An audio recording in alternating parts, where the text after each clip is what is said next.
Olá, estudantes! Tudo bem com vocês? Estão se cuidando?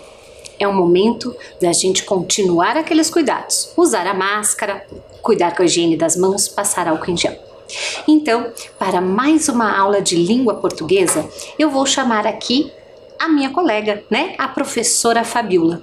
Então, espero que vocês gostem destas novas aprendizagens. Vamos assistir aos vídeos? Olá, estudantes! Estamos nos encontrando para mais uma aula de língua portuguesa. E a nossa reflexão de hoje vai partir de uma história de outro continente. Vocês conhecem essa árvore? O nome dela é baobá. Essa é a árvore símbolo do continente africano e é muito importante para as religiões de matriz africana e para a cultura do povo também. A história que eu vou contar vem de Angola, um dos países da África. E ela conta sobre a criação do baobá. Quero que vocês escutem e, conforme vocês vão ouvindo a história, vocês vão tirando algum entendimento, alguma reflexão, certo? Pois bem, o baobá foi a primeira árvore que Deus criou. Deus, nas religiões de matriz africana, também recebe o nome de Orumilá.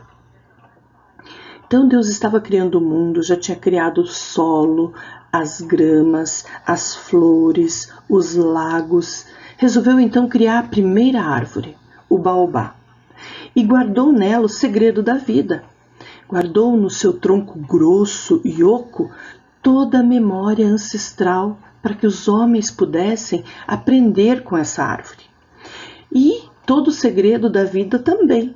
Então a ideia de Deus era que os homens pudessem repartir com a árvore todos os conhecimentos das suas gerações para que a árvore transmitisse para as gerações seguintes.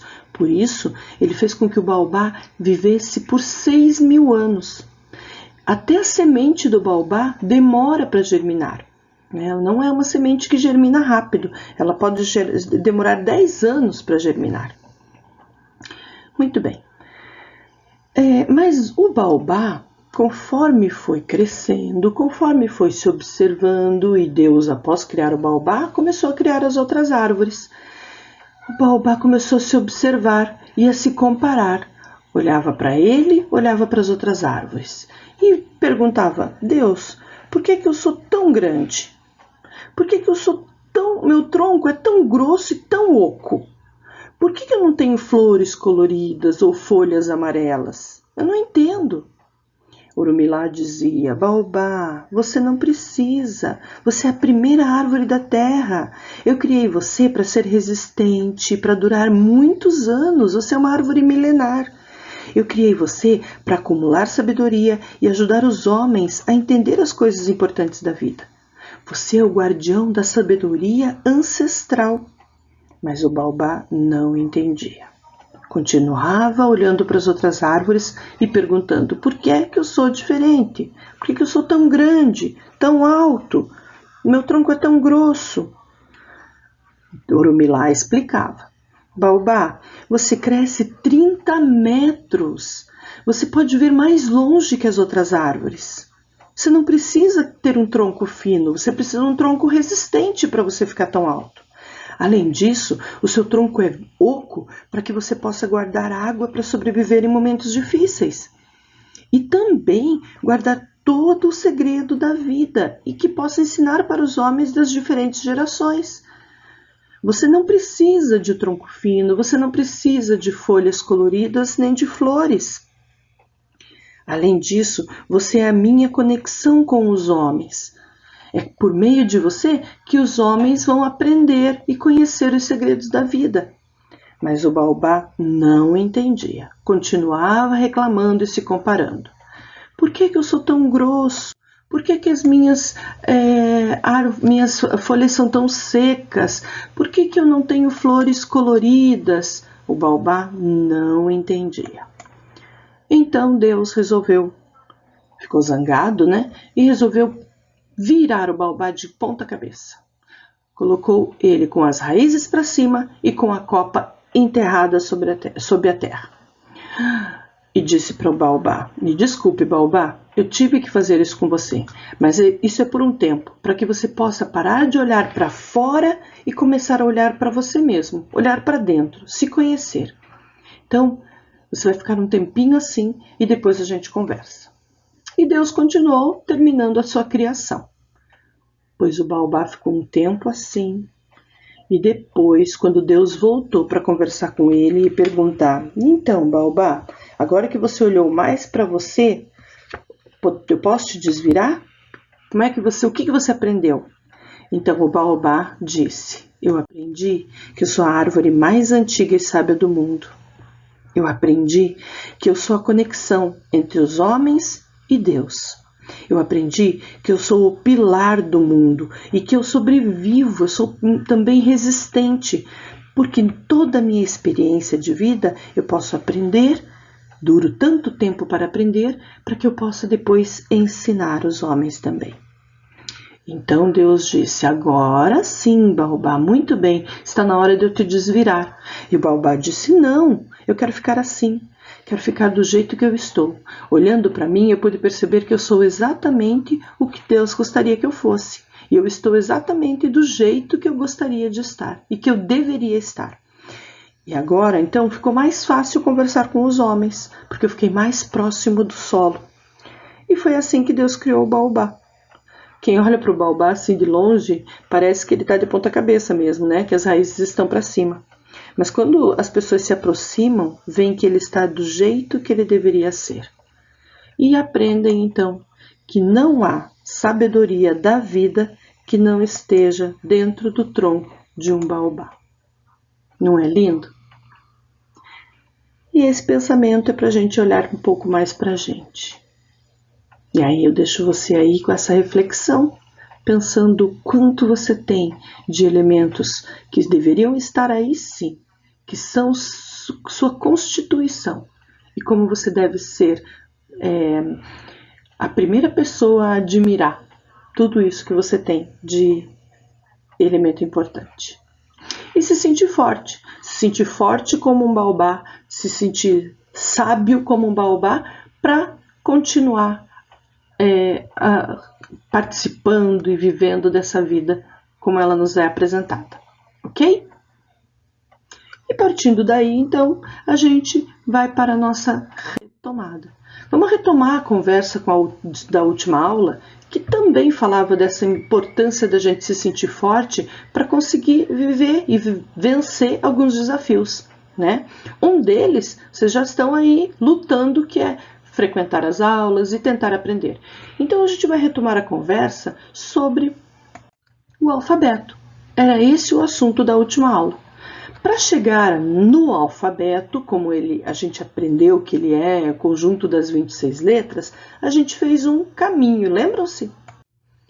A gente começou falando que, primeiro uma pergunta, né? Será que a gente só lê palavras? Será que o alfabeto é mais importante porque ele constitui, ele forma as palavras para a gente aprender a ler e escrever? E a gente descobriu que não. A gente consegue ler imagens. A gente consegue relacionar as imagens, os gestos, as figuras, as cores com a nossa experiência e compreender uma mensagem. Então as palavras são mais um símbolo que a gente tem para a leitura. O alfabeto é mais um símbolo para a leitura. E o exercício de ler é, na verdade, o exercício de compreender uma mensagem que está sendo transmitida, seja com gestos, com figuras, com palavras ou com cores, né? Aqui é os exemplos que a gente tinha de descartar materiais no lixo ou o sinal, o gesto de aprovação. A gente também conversou sobre os momentos históricos que viveram esse processo até que a gente tivesse a escrita como é conhecida hoje. E a gente falou então que houve um momento anterior à escrita, chamado de pré-história, e um posterior à escrita, que é a história. Então, o que separa a história da pré-história, como a gente conhece com esses nomes, é que começaram a escrever. E aí a gente foi um pouquinho lá na pré-história, visitamos a pré-história e lembramos conversamos, né, sobre esses registros que apareciam nas paredes, que são encontrados até hoje em paredes de cavernas. São registros arqueológicos pré-históricos, de quando o homem deixava suas figuras, suas percepções de acontecimentos, de histórias narrativas, do que ele vivia, do seu cotidiano, né, daquele momento. Então, esses registros ainda não são escrita, mas trazem muita informação sobre uma época. A gente consegue ler e compreender, né, o que ele observava, como ele vivia, se ele já tinha objetos, se ele vivia sozinho, se ele criava animais, se ele cultivava plantas. Então, todos esses registros que não são escritos ainda já nos trazem muita informação, já é possível compreender. Aí a gente começou a perceber que, estudamos também, que aqueles registros dos homens pré-históricos não eram suficientes para representar tudo. Eles precisavam representar também ideias e sentimentos.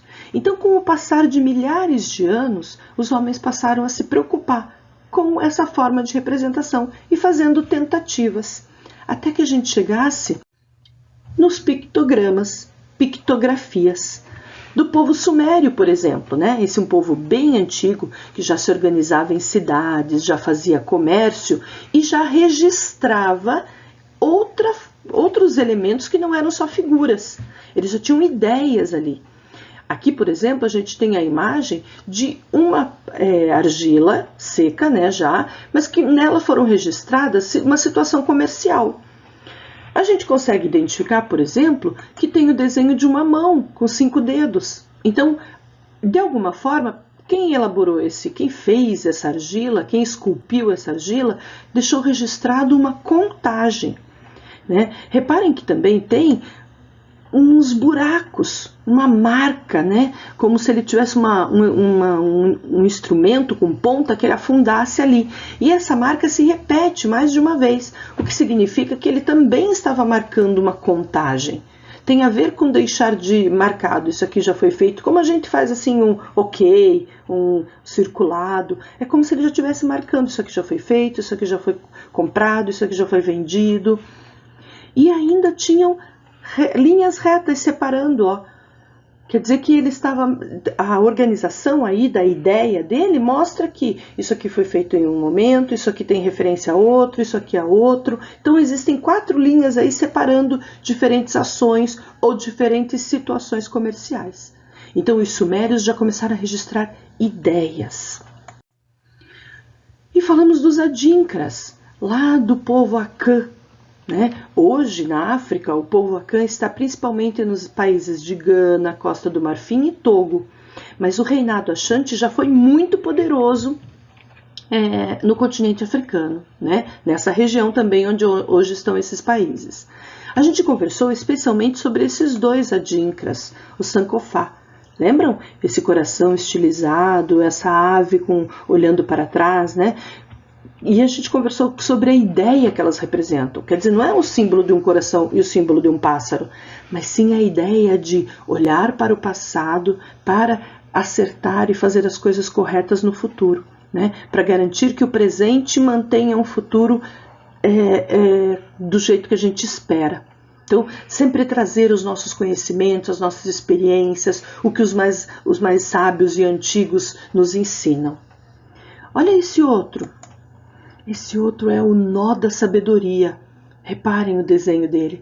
No nó da sabedoria está ligado também com a experiência de vida, que a gente vive e tudo que a gente aprende na vida, a gente usa na vida também, né? A gente passa por muitas experiências, boas ou ruins, e tira delas ensinamento. E aí o nó da vida, o nó da sabedoria, quer dizer, nos traz essa lembrança. Olha, um desenho com tanta filosofia, né? Tanta informação. Os egípcios também, no continente africano, também elaboraram um tipo de escrita que usava imagens e combinava imagens. Veja, essa é uma parede, e nessa parede Tem o registro de muitas informações separadas também por linhas, como se fossem frases, né, mensagens que foram deixadas ali, relacionadas a um império, relacionadas a um faraó. Até que a gente chegou no povo fenício. O povo fenício foi o povo que começou a representar o alfabeto de outra forma. Em vez de ideias, em vez de acontecimentos, em vez de sentimentos, os fenícios passaram a elaborar um desenho que representasse um som. Então, cada uma dessas figuras ali, que até lembram o nosso alfabeto, algumas delas, estão relacionadas com um som da voz. E a combinação de um som, né, com outro formava palavras. Assim nasce o primeiro alfabeto, o alfabeto fenício. A letra representando um som. Então, aquele desenho que a gente faz do alfabeto hoje também tem essa simbologia. Eu escrevo um desenho que tem o som da voz, né? E é isso que a gente vai olhar agora. A partir do alfabeto fenício, surgiram novos alfabetos, como o alfabeto grego, o alfabeto árabe e o alfabeto latino, que é o que nós conhecemos hoje. Vocês estão identificando ali nessas 4 imagens? O alfabeto latino é o alfabeto que nós utilizamos, nós da língua portuguesa. É esse aqui, ó. É o alfabeto em letras maiúsculas, com 26 letras, e representado da mesma forma com letras minúsculas. Assim. Certo? 26 letras, as mesmas 26 letras. Ok. Mas vocês sabiam que o alfabeto, do jeito que ele é escrito na língua portuguesa, como nós conhecemos, não é uma exclusividade do Brasil? Sim, a língua portuguesa não é só brasileira. A gente tem língua portuguesa espalhada pelo mundo, e é isso que eu vou mostrar para vocês. Olhem o mapa do mundo, Mapa Mundi. Ele está separado por continentes. Cada cor que vocês enxergam ali, nós estamos fazendo leitura do mapa, hein? Cada cor que vocês enxergam ali representa um continente. Então, amarelo nós temos todo o continente americano. Em roxo vocês veem o continente europeu. Em verde, o continente africano. Num tom assim amarronzado, né? O continente da Oceania. Num tom avermelhado, a Ásia. Lá na base desse mapa, vocês enxergam a Antártica. Então, são os continentes que formam o nosso mundo. Desses continentes, olha onde tem língua portuguesa. No continente americano, mais na América do Sul, que é onde nós estamos. Na Europa, em alguns países europeus, se fala língua portuguesa. Na África, em alguns países africanos também temos língua portuguesa. E na Ásia, sim, até na Ásia tem país que usa a língua portuguesa. E por que eles usam a língua portuguesa? Porque foram colonizados por portugueses, europeus que usam a língua portuguesa. Né? Então vamos reconhecer esses países? Olha só. A gente já sabe, obviamente, que nós, brasileiros, olha ali o nosso lugar no mundo, falamos a língua portuguesa.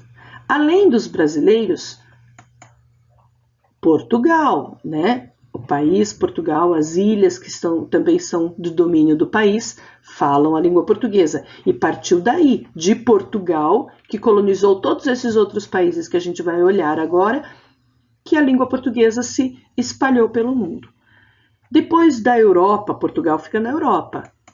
Na África a gente tem Cabo Verde, Guiné-Bissau, São Tomé e Príncipe, Guiné Equatorial, Angola, Moçambique, todos esses no continente africano. Aí temos lá na Ásia o Timor-Leste e Macau.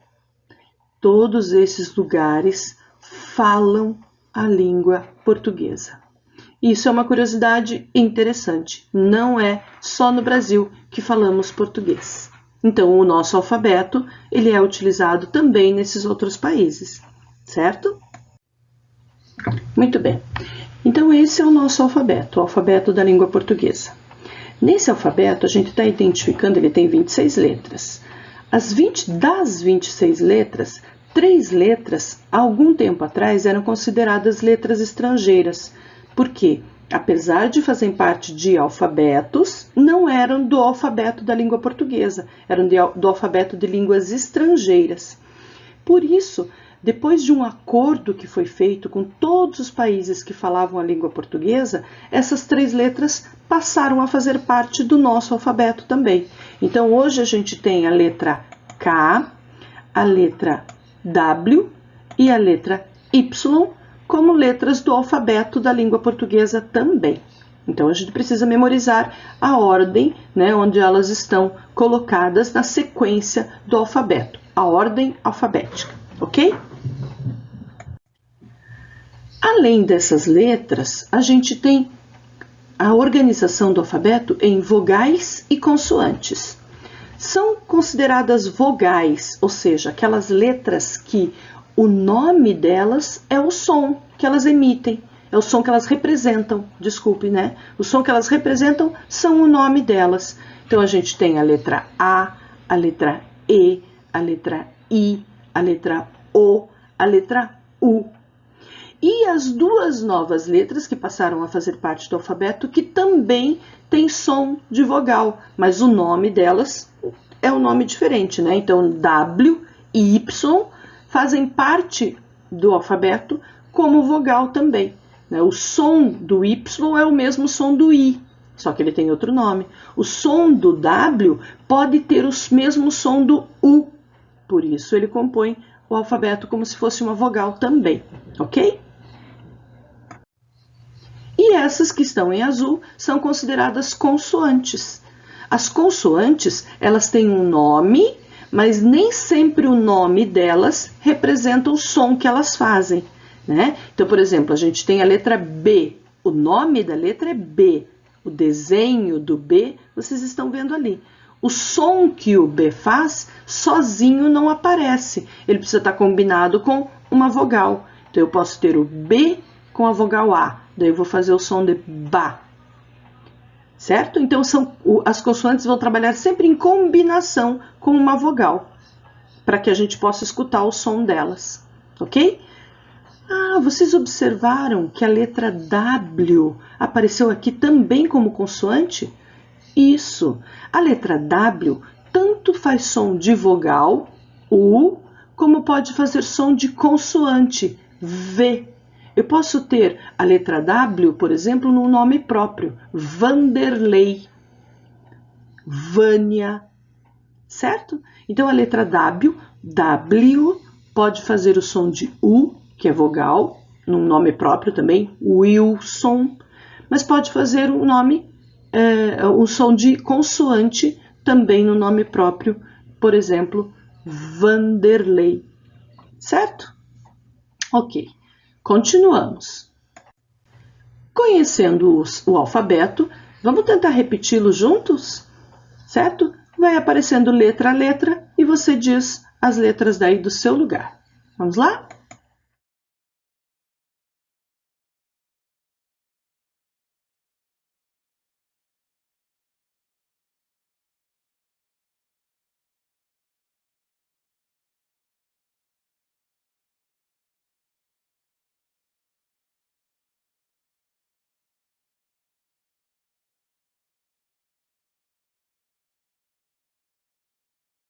Conseguiu? As letras são A, B, C, D, E, F, G, H, I, J, K, L, M, N, O, P, Q, R, S, T, U, V, W, X, Y e Z. Tendo essa informação, a gente agora memoriza. Então, por várias vezes a gente vai fazer esse exercício de lembrar a ordem do alfabeto e o nome de cada uma das letras que o compõem. Por que é importante essa memória? Porque a gente escreve as palavras combinando o som das vogais com o som das consoantes. Então, a escrita da palavra depende dessa combinação, dessa união entre vogal e consoante no desenho, na escrita, mas na hora de falar, lembrar que elas emitem um som, elas representam um som. Por exemplo, eu tenho aqui dois animais, a figura de dois animais, né? Se eu fosse tentar escrever o som que emite cada um deles, eu precisaria combinar aquelas letras do alfabeto. Para escrever, por exemplo, o som que o cachorro faz, eu precisaria, lembrem do som, au, au, au. Para representar esse som de forma escrita, eu preciso de duas letras. E o som delas é bem fácil de lembrar, ó, pelo nome, né? A, U, au. Então, eu vou unir essas duas letras para representar a fala desse animal. Au, au é o som que esse animal emite, ok? Mas para representar o som que o gato faz, para escrever o som que o gato faz, eu já preciso de mais combinações. A combinação não é só de um A e de um U, au, apesar de eu escutar, ó, miau, vai ter A e U, mas antes tem um mi. Então, eu vou precisar de uma consoante, mi, a, u. Repararam? M-I, mi, au, miau.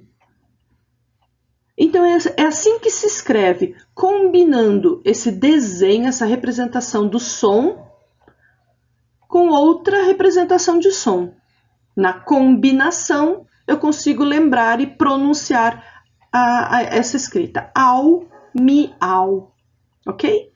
Além de saber disso, bom, nós estamos indo com calma, ok? Só para a gente ir entendendo.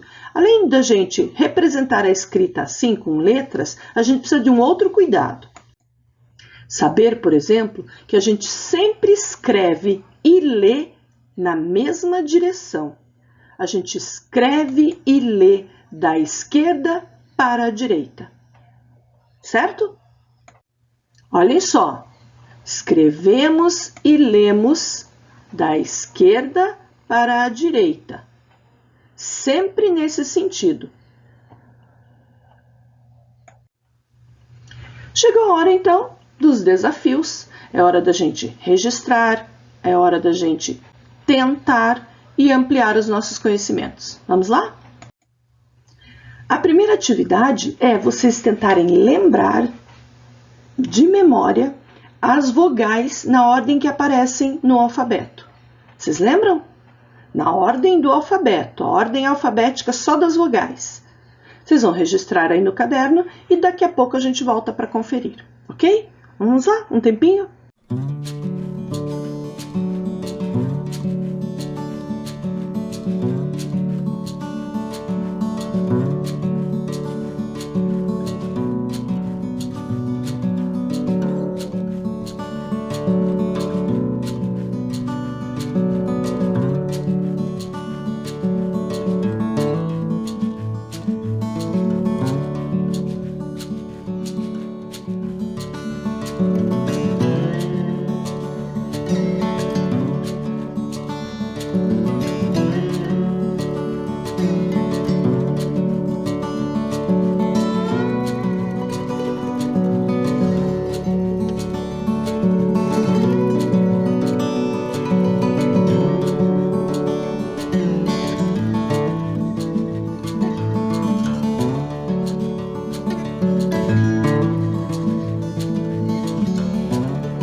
Conferiram?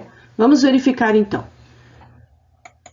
A, E, I, O, U.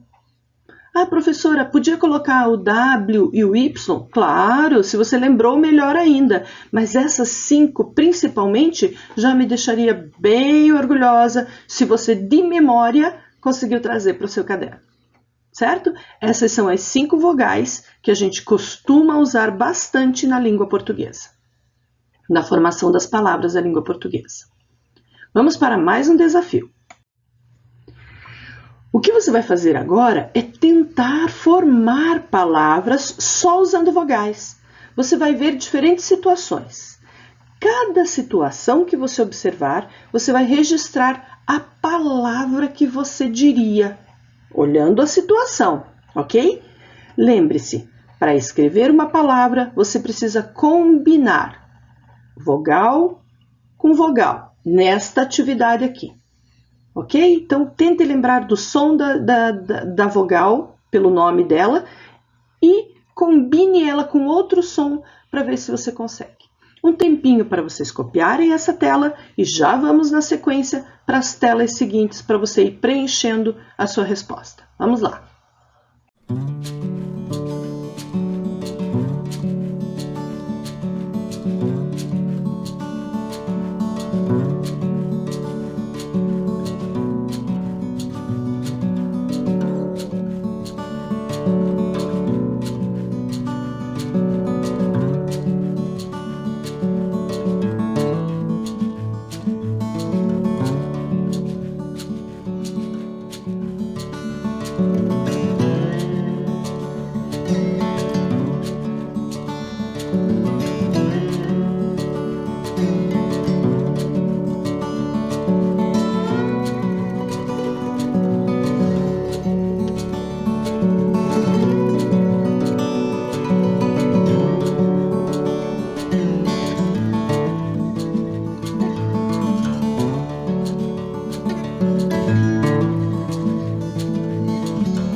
Conseguiu?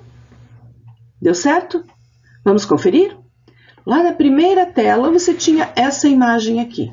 O que você acredita que essa pessoa está falando com uma palavrinha só, usando apenas vogais? A minha sugestão: oi. Oi. Segunda imagem. Olhando para essa situação, o que será que o moço, com aquela cara ali de deboche, né, pode estar dizendo com o exercício de boxear que a moça está fazendo nele? Pensou? Ai! Ai! Muito bem! Terceira e última imagem.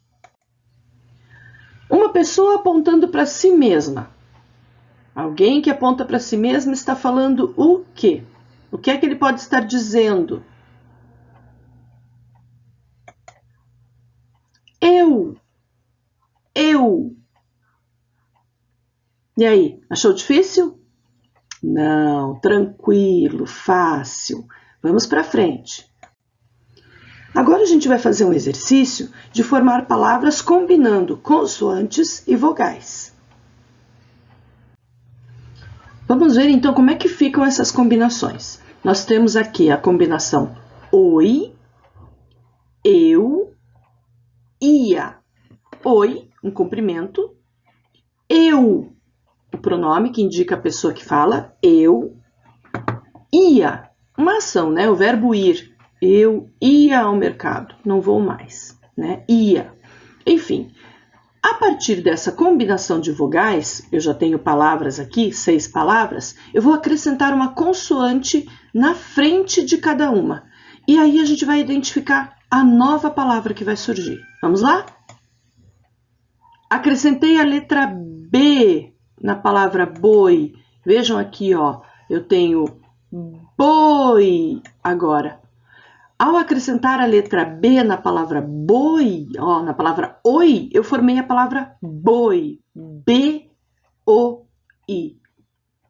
Vou colocar agora para vocês outra consoante.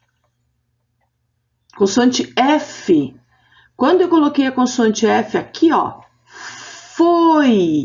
Formei uma nova palavra. Foi. Vejam, eu não uso o nome dela, F-oi. Eu só pego o som que ela representa. Foi. O B também. Eu não digo B-oi. Eu digo boi. Ok? Vamos tentar com mais uma? Agora vamos tentar com as palavras eu. M na frente da palavra eu. Meu. Vamos ver com outra consoante. S na frente da palavra eu, seu. Perceberam? Seu. S tem esse som. A hora que eu reúno com a vogal, o seu, ele emenda o som com a vogal. Seu, meu. Vamos tentar com as palavras ia. Letra P na frente da palavra ia. Pia. Mais uma. Letra D na frente da palavra ia. Dia. Pia, dia.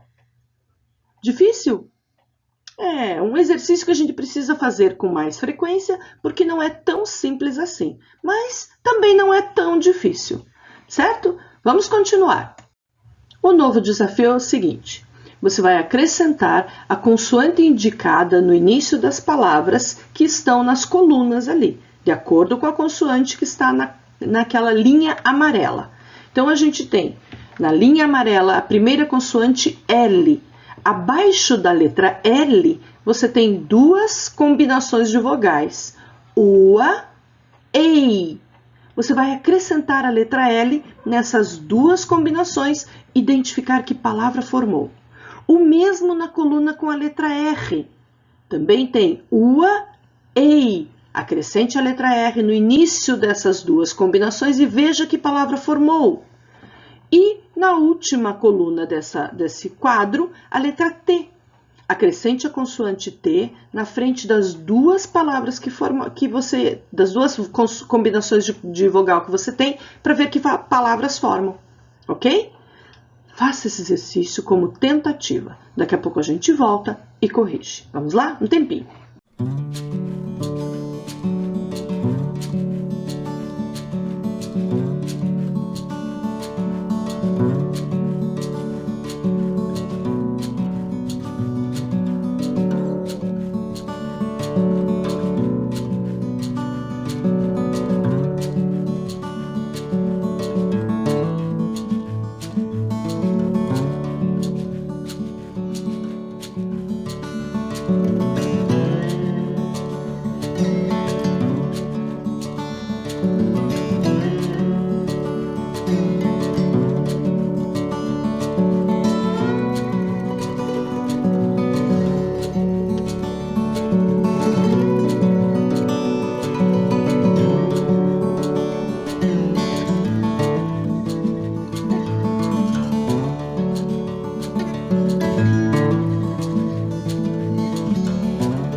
Vamos conferir?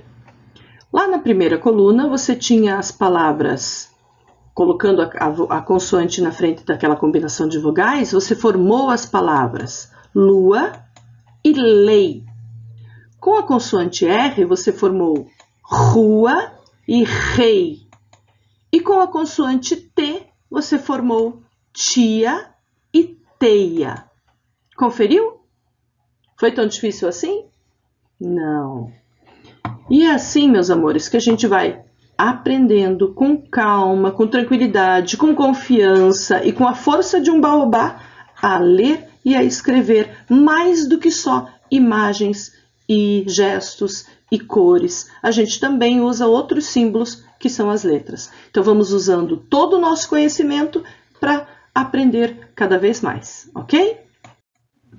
A nossa aula está encerrando por aqui e quero deixar a minha última mensagem, de novo trazendo a lembrança do baobá. Pare um momento, fique de ponta cabeça, aprecie o quanto você é incrível. Sim, você mesmo, você é incrível. Acredita nisso, continua forte e resistente aí, porque a sua experiência vai trazer muitos ensinamentos para muita gente ainda. A gente se encontra de novo na próxima aula. Fiquem bem e até lá!